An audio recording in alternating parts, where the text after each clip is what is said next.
Hello, everyone.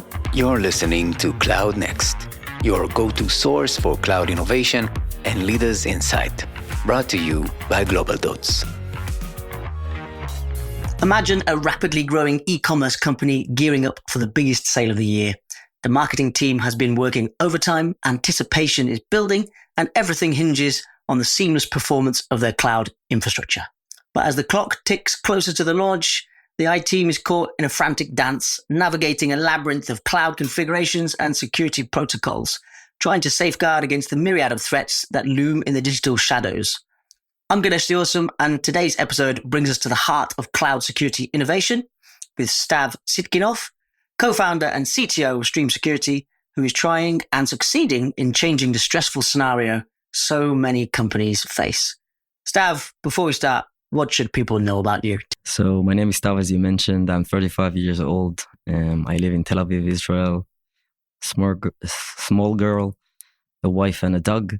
I've been in tech since I can actually remember myself, probably like from the age of 10, when I was first introduced to a computer. It's pretty late, I think, but that's where my parents were actually being able to buy me a computer. And since then, I'm in love in tech and infrastructure.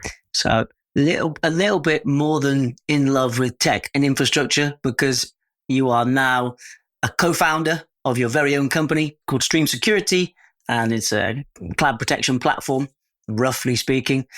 Can you share some of your insights on your journey to being a co-founder? I know that you started on a slightly different path when you first built this company. So can you walk us through that? Of course.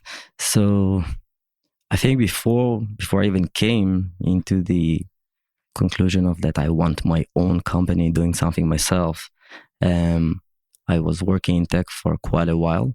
I think it took me like 10 years to actually feel that I'm ready to do something of my own and take that destiny. My career path was a bit different, I think, from traditional founders in this space, where usually specifically in Israel, everyone is like from 80 to 100 and they go out of the army and they build a thing. I went out of the army and came to a pretty large enterprise, which was called Mellanox at the time. Now it's NVIDIA. And I went through the ranks from system automation, on-prem stuff, virtualization, routers, firewall switches, stuff that most DevOps engineers today don't even know what it is and how do you connect it or manage it. But that's where I actually began. Then I went to a more development position in chip design group, where we actually were building simulators in code to mimic what will be the behavior of a chip of a router before we actually go and build that, because that process costs a lot of money. Then I took a break for a year, tried to bootstrap actually something like a SaaS company myself, understood that I don't really understand enough in business, and decided to close that with the team that we were. I came back to Mellanox, and thankfully I had enough friends there that I've worked with, which gave me the opportunity to go into the business world, where I led overlay sales in APAC for one of the business lines. And then I was fortunate to work with amazing sales leaders and learn how sales is actually done, right? So from, let's call it a development position to a salesy position, and then I actually transitioned to a technical marketing engineering role. So I think I touched on a lot of the stuff that you as an entrepreneur or building a company will need, at least the understanding of, to actually be successful, and even like hiring the people, so that when you hire someone, you can talk with them and understand, like, he should know much better than me, but I should know the basics. And that's where we started.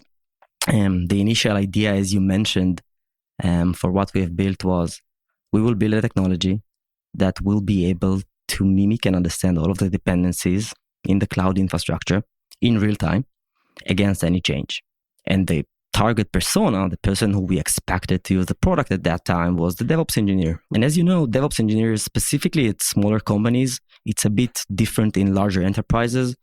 You need to touch on any aspect of your infrastructure, code, CI/CD, security, FinOps, whatever it is, you'll do it. And that's where we understood, like, okay, we need to build a technology that will actually understand the cloud, and then on top of that, give those engineers the ability to understand, okay, what drives cost, what drives security issues, what drives compliance issues, what drives reliability issues, etc. As we started building the company and growing, we have felt that security is the way to be on the go-to-market side. That's the truth. Security as a market is much more mature, specifically on budgets. Let's say the truth. And we have seen that the use cases that those people who actually decided to buy the product in a very early stage started to become more and more security oriented. And that's where basically 3 quarters ago, mid 2023, we decided to change a bit the go-to-market and do it a full-blown security product, while our users at the end are still mostly spread in between security and DevOps. And that's where we are today, basically. So I resonate with you in knowing all of these old things about VM and converting old physical servers into things. It makes slowly making me feel a little bit old about these things also. And I would say 10 years is not much at all. I'm 17 years now. I would have nowhere near the courage to go into the co-founding, but I think that's something that's seems to be in the DNA of the startup in Israel. It's like seems it's just part of the programming deep down inside. So talking about your company, quite interesting. You mentioned that. I hadn't put. I just sort of thought about it while you were talking, but the purpose of your tool really is to provide a kind of a cloud twin that you can analyze rather than looking at the actual cloud. How much of that was born out of looking at tools to imitate what a router does? Like, sounds like that was your inspiration for what built it out. And if it wasn't, what was your inspiration?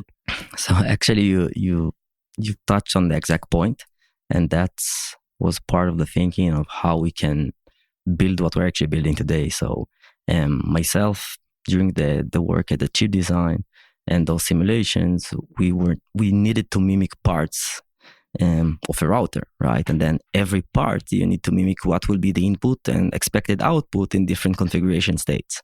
And that's basically the basis of the cloud twin. And of course, I have 2 amazing co-founders, where one of them has been building FPGAs, similar processes, and the other one is actually like a software genius who was able to take my concepts and actually build it out. So that was his part. And when we decided to build a cloud twin, the idea was like, how do you take basically every large concept in the cloud, and that might be from the smallest parts to the biggest ones, like a routing table, an ACL, an IAM policy, right? Transit gateways, etc. At the end, all of those blocks are blocks that are being networked at the end, right? Similar thing that we had on-prem, similar concept.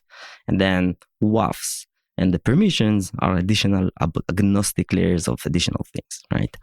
And the challenge in building a cloud twin, truly, that's why it actually took us like 2 years to develop it out of the box, is that you need to process data at the speed of cloud. Now, the speed of cloud is much faster, as everyone knows, than the speed of on-prem. Somebody pops up a new instance, a new Lambda function, a new pod in his Kubernetes environment, does some changes and things happen, right?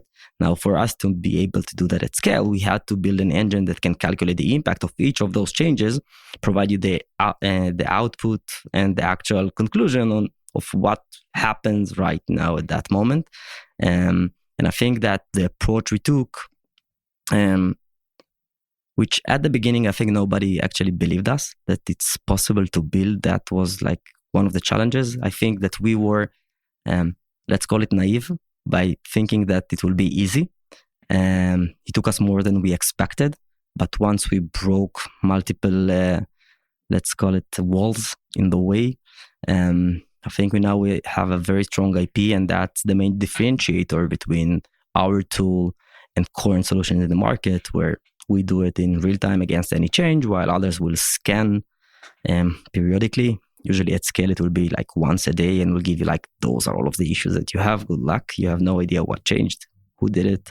And then that's bring you to the point where we believe the biggest challenge is not in detecting all of the issues, right? The challenge is how do you understand who did the changes?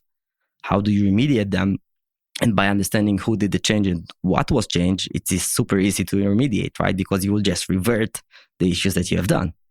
Now that's the big difference in between how we perceive cloud security, cloud operations versus the tool that we have in current generation, let's call it like that, that basically took the concept we had in on-prem data centers where we like scanned everything once a day and nobody will touch anything, right? My server, probably the servers that I've been using in Mellanox are still there in the rack, right? They are in the same place, nobody touched them, the cables are still there. And that's where we perceive the difference in cloud happens.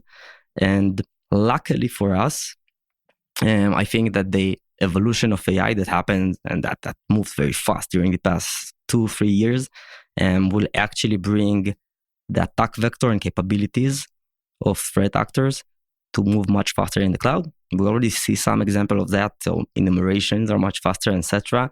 And I think that in a year or two, you won't see people continuing to use tools that are still point in time scanners due to that. I love the idea of the technology, the cloud twin. It's what VMs were to original bare metal machines, and then everything got virtualized, and then it's like the virtualization on top of the virtualization. It's like Russian dolls or something where it's each layer is just another abstraction and another abstraction. I like to think of it actually. I don't know if you're probably familiar. There's a sort of way, it's a what if query. If you're if you're into data and analytics, so if you're looking at information about anything, population or census data, you can say, what if you can feed in these queries. And it's very basic. It's like, what if there was 10,000 more people, and then everything goes up in cost. But the ability of your platform to handle these what if queries, how do you see it going forwards in the future? It'd be quite interesting to know, because if you have like programmable data set, it's almost a bit like capturing weather or something. You can look at weather and say what if happens and try and predict outcomes. How do you see yourself in that? That's a great question. So think about it like that. How weather is forecasted today, there are simulators which run in huge high-performance computing environments to simulate the environment and then to simulate what weather will behave in case of a what-if scenario, right? Now you can do the same in the cloud if you understand what are the dependencies in the cloud, and then if you are able to understand the actual behaviors that happens on the cloud, you can do what-if scenarios on that cloud. Now, if you look specifically at security, the what-if scenarios are what is the possible attack vector into my environment based on the actual posture and the data activity that is happening on top of it, which usually it will be identities, usually humans or machines, which will manipulate network or identities as well. Now, that what-if scenario is what actually enables us to understand those attack vectors. Right? So you can basically populate the model and understand, like, if that vector is going to happen, what are the next steps that could be happening. When we started the company, actually, we had a customer who talked with us about like a what-if scenario of scale, right? So what will happen when I need to now scale up my entire e-commerce website to a traffic which is 10x than what we have today? Now, they have the scenario, they have the playbook, they know that like they would need to go to the auto-scaling groups, make them bigger, and whatever they have else to scale. But what about the Kafka? Will my Kafka be able to observe that?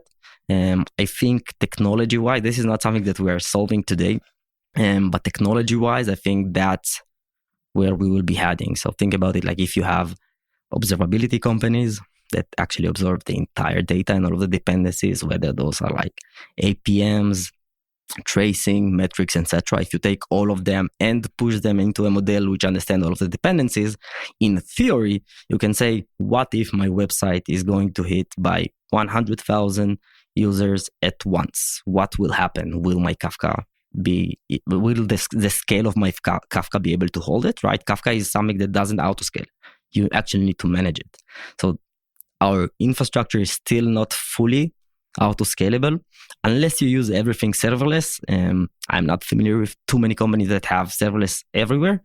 We can discuss into that and why, for example, we decided not to use serverless function of vendors, and why we do use managed services, but we try to find like the ones that have open APIs. And I think that's a bit different answer to your question, but I think that the cloud will at the end find its way into a mesh where our organization will use serverless, non-serverless, etc.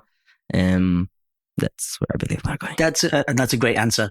So we talked a bit about your initial pivot, which is maybe not so huge actually, because the platform underneath was just went in a slightly different direction, but all of the difficult bit of building that is still fit for purpose.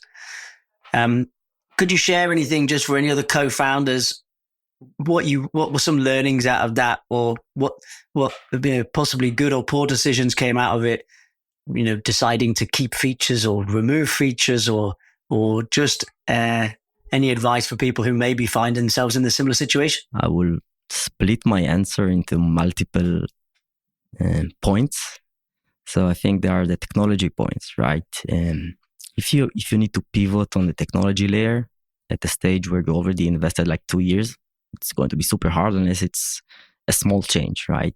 And thankfully on that part, we didn't need to do too much. We had to add stuff on top of what we already had, right? But that was the easiest part, I think. On the product layer, I think that it really depends on how many customers you have at that moment using features that you think you don't need anymore, right? And that's a product decision. We had to cut features from the go-to-market approach while still keeping them in the product, right? Will they be there in the future?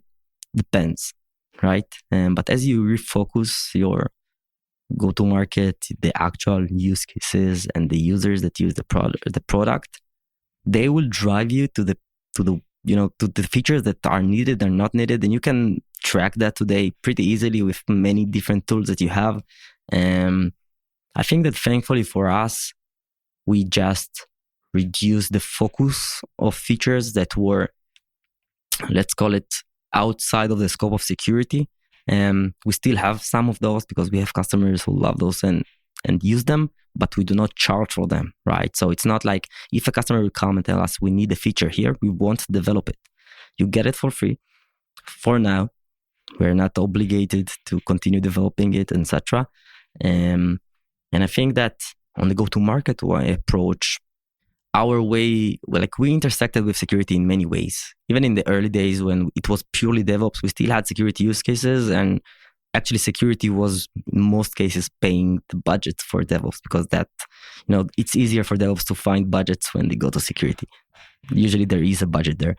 And I think the challenges in that is, how do you take an entire engineering organization, which is focused on a specific user persona, and tell them, okay, guys, everything we knew till now might be wrong. We need to think about everything again. Even like the basic screens, in the system, where even like back then they could populate multiple use cases. You want to refocus them on the security first. So you need to find those adoptions. And on the marketing, etc., we had to change everything. So we changed who we outbound to, who we market to, the website, etc. I think it's a hard decision for a startup to do, especially if you are in love with the technology and the problems at the moment that you wanted to solve.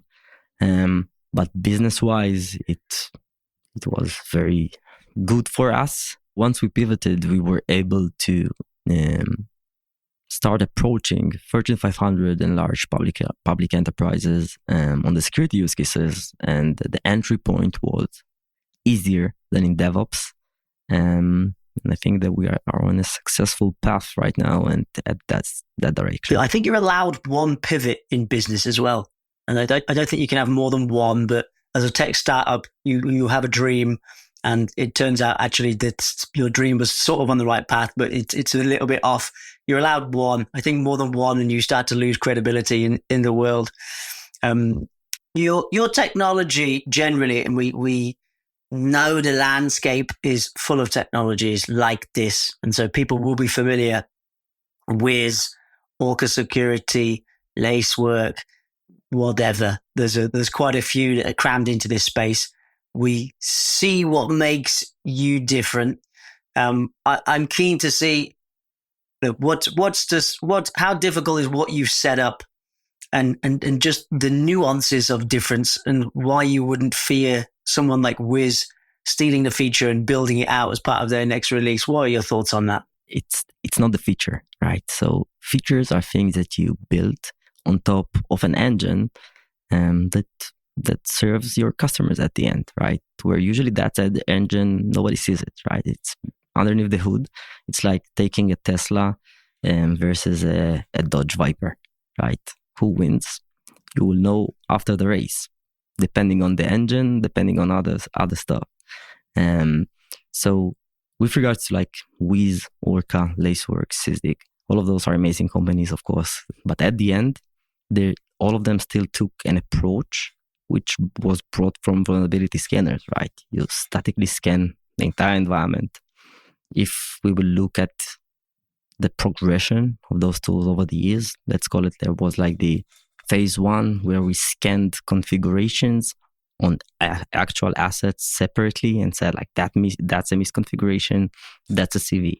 Second phase is what basically Orca and Wiz pioneered, I think, into the market during the past years, was like, we'll take all of those configurations, we'll understand the dependencies of them, and we will provide you the risks and the toxic combination that are found between configurations and vulnerabilities, which took the market, I think, a huge advancement with how we can actually detect like what are the stuff that we need to fix, right? Because at a large organization, the amount of findings will be huge. So you want to reduce those to the actual like, critical ones, right? The issue with that is that we still have a gap, right? Where the gap is between the security posture scanners, which do their job greatly and find the issues once a day, and the SIEM, where the SIEM is the component that does a real-time analysis of changes in my environment, but has no context. And that's the gap that we came to fill at the end as part of the pivot.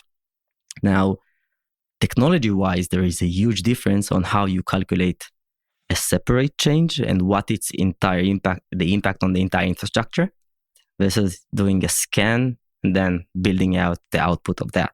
When you calculate a change, you need to understand the entire dependencies across all of the components in the infrastructure, because you have no idea what will be the impact of the change before you actually get it.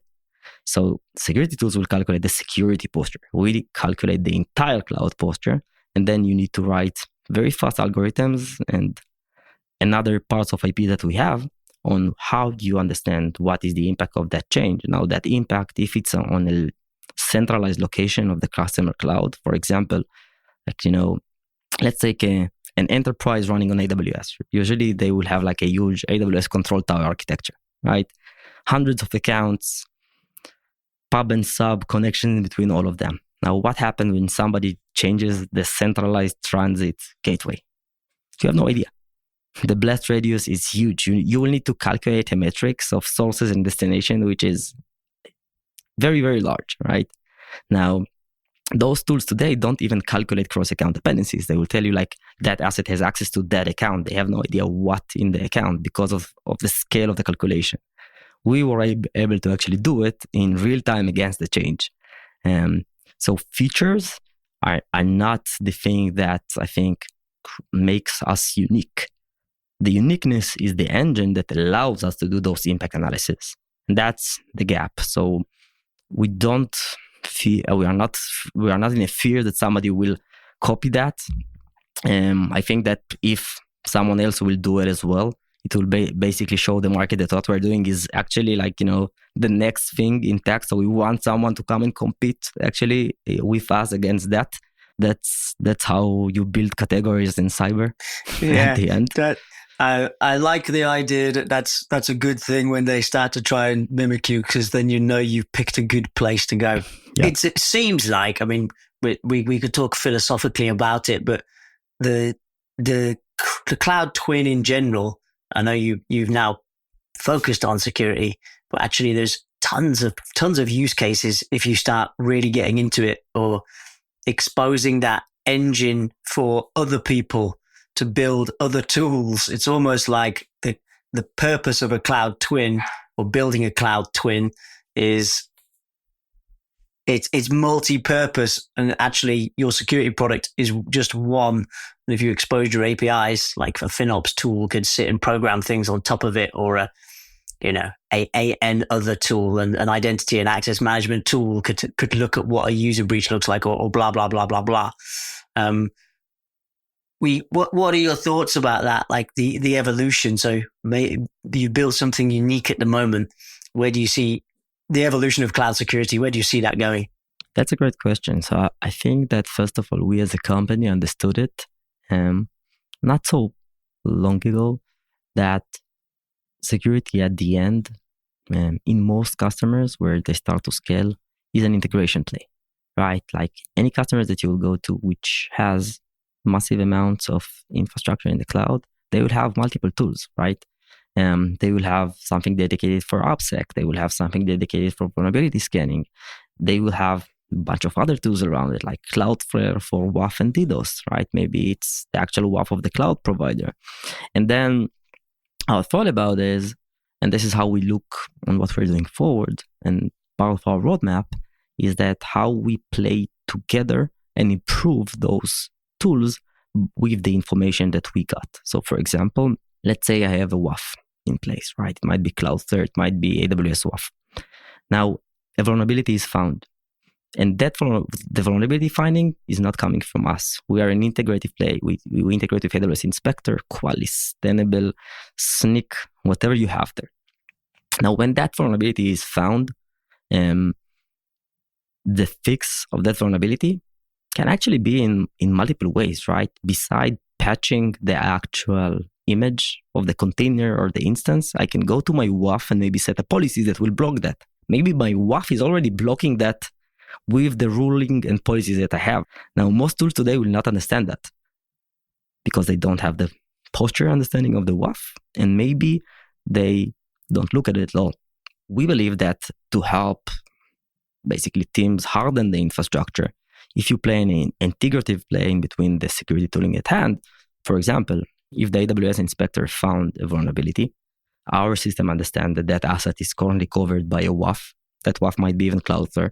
Maybe the best way to mitigate that, because there is no fix at the moment, is to actually go and set some policy on the WAF of Cloudflare, and then to tell the customer, listen, you have that CV, but you are protected because that the traffic coming to that microservice is passing through Cloudflare, which has that policy in place.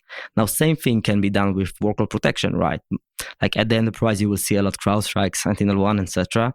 And they are amazing tools, but they were purposely built to run on compute assets, and they were built in a generic way. They have no understanding of your infrastructure. Now, what if a tool like ours is in place and understands the entire infrastructure around that asset, the current issues and risks that it might have in your infrastructure? Then you can actually communicate via APIs and maybe modify the policies a bit of the workload protection, set different declarations of what is critical and what is not. So that's where I believe cloud security would go to. And that's our thinking, right? There is a different thinking in the world right now. If you look at the big vendors where they try to basically say, we are the platform, come and get everything from us. And I think that at least what we see in the real life is that beside like the 10% where we'll actually buy everything from a single vendor, most customers will have multiple vendors covering different issues in their infrastructure. And I think that we, and hopefully us, will be basically the layer that aggregates in between them. And that's our way forward. I like aggregation seems to be the way of everything at the moment. And context is king. And I see it happening across quite a few areas. So the AppSec pipeline is something that I'm sort of very heavily involved or interested in at the moment. And it's like you said, if you add something to your source code, but then you don't actually use it later on in the cloud, or even if you have, you've referenced it, but the container's not turned on, that's not a vulnerability. But the thing that scans the code will tell you it is a vulnerability. So only by linking together all of these different, previous technologies that used to be individuals, now they're all aggregated. I see that as that is definitely, I see it going that way, where the platforms, it's just more and more aggregation so that you can have more of this insight. I can't imagine what a tool looks like that manages to plug into all of those different aspects and then suggests you 3 ways to fix a problem. That would be insane. It would be so powerful. So the question, if you... Yeah. No, go on.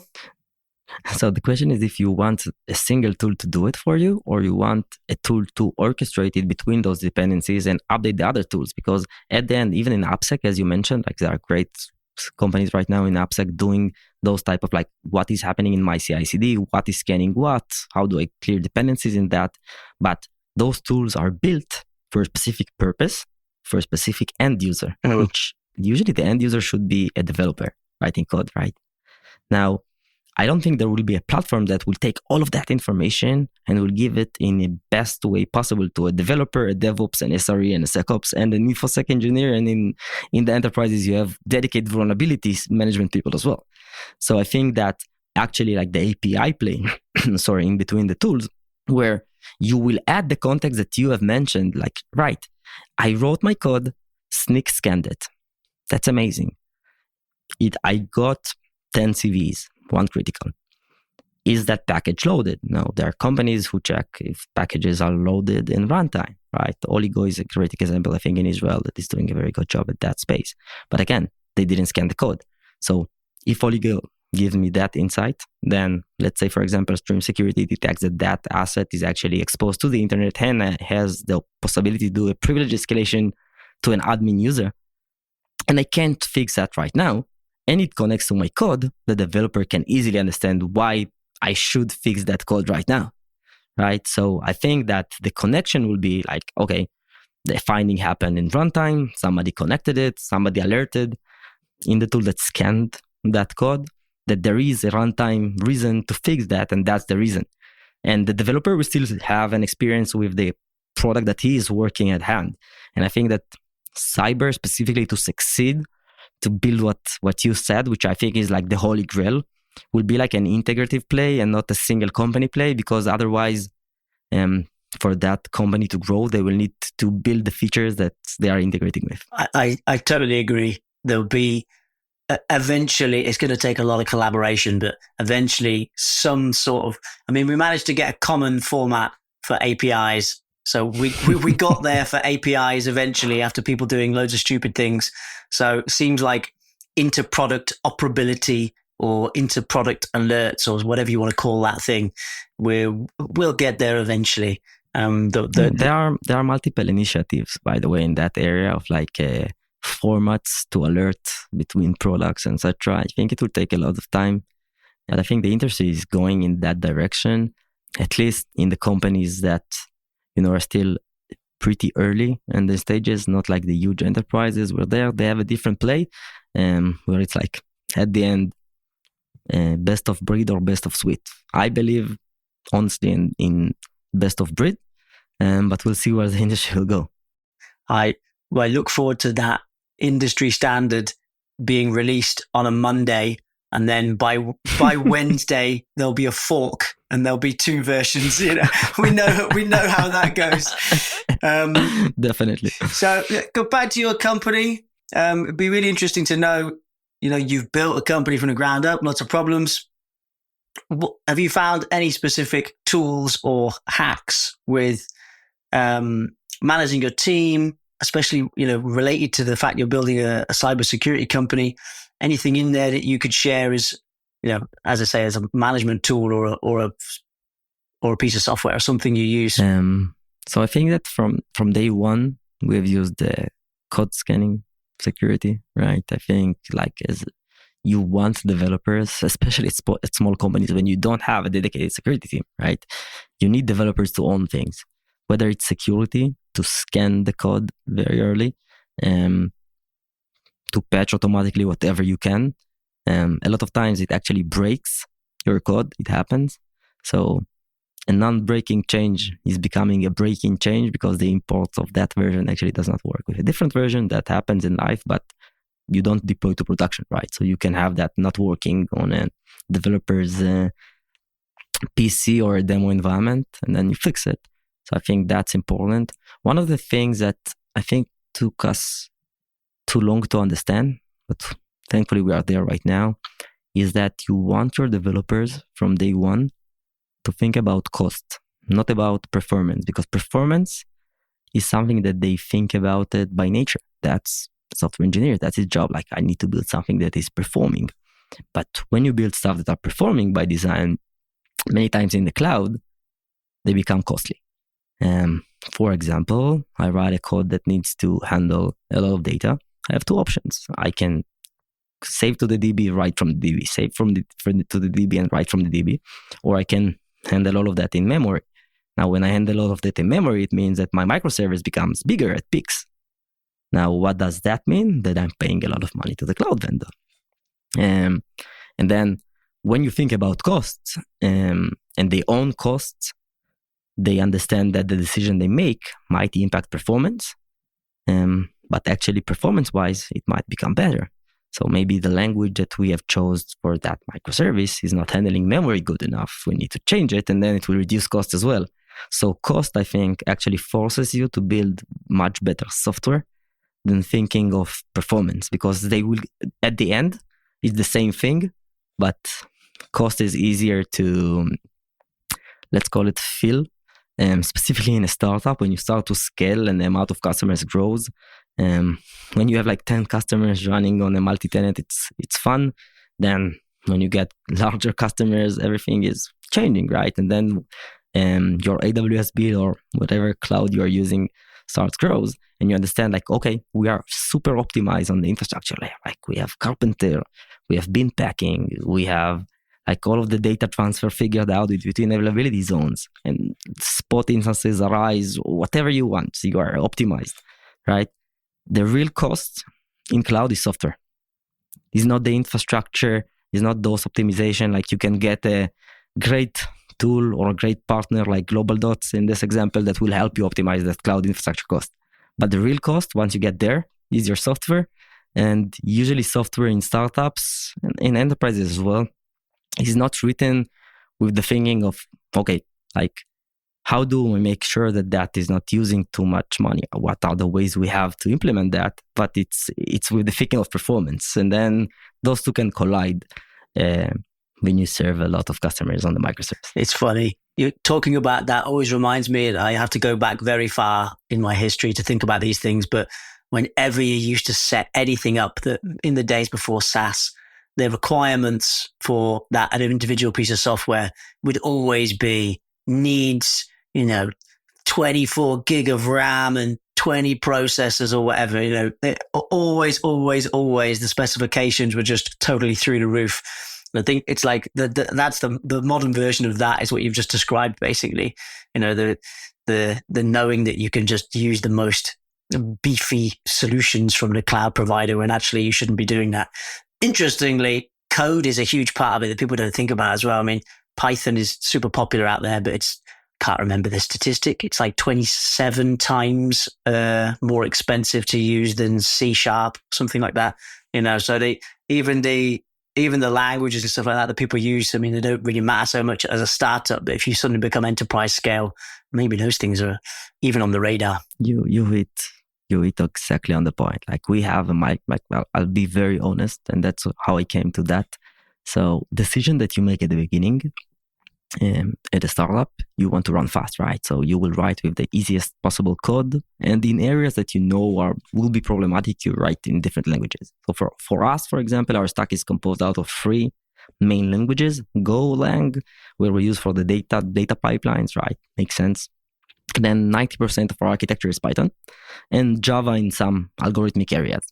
Now, the issue that I mentioned with the memory, it's something we had with Python, right? We developed fast. But that Python code, specifically when working with memory, is super unoptimized. Let's call it like that. And you can't solve it with Python. Like, we have the best developers, I think, with experience in Python. You need to rewrite it. So now we are paying that debt in rewriting parts of that microservices with Go. And that's stuff that you need to hit and fix as you grow. But if you have developers who are thinking about costs ahead of time, I think like you will understand, like, Python, by the way, is highly performant language. So you can perform very well with it. But you will pay a lot for that, right? As you mentioned, and that's exactly the point that I was mentioning. That tickles me that was my example. And that is exactly your pain. We always like to ask people who come on the show, if you could go back in time and give yourself one piece of professional advice, what would it be? And maybe it's coding in Python, but maybe it's not. So I think it won't be coding in Python, because Python is a great language, and you just need to decide where you use that or where you use other languages.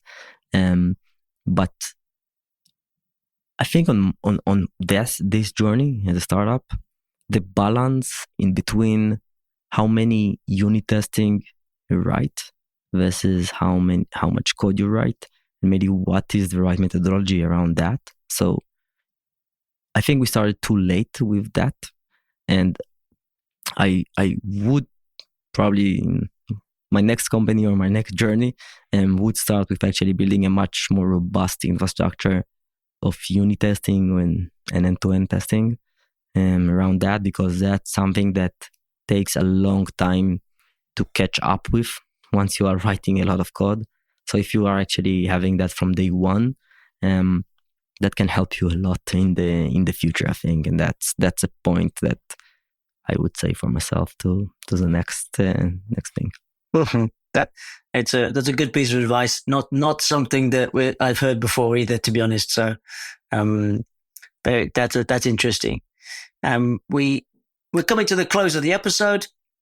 It's always interesting to know how you keep on top of things. You know, we live in a very fast-paced tech environment. Is there any particular blogs or podcasts or news sources, or how do you stay on top? If you want to keep up with the technology pace, you need to read and listen to things outside of your scope. So because of the fact that everything is moving fast, as you mentioned, like AI is huge, right?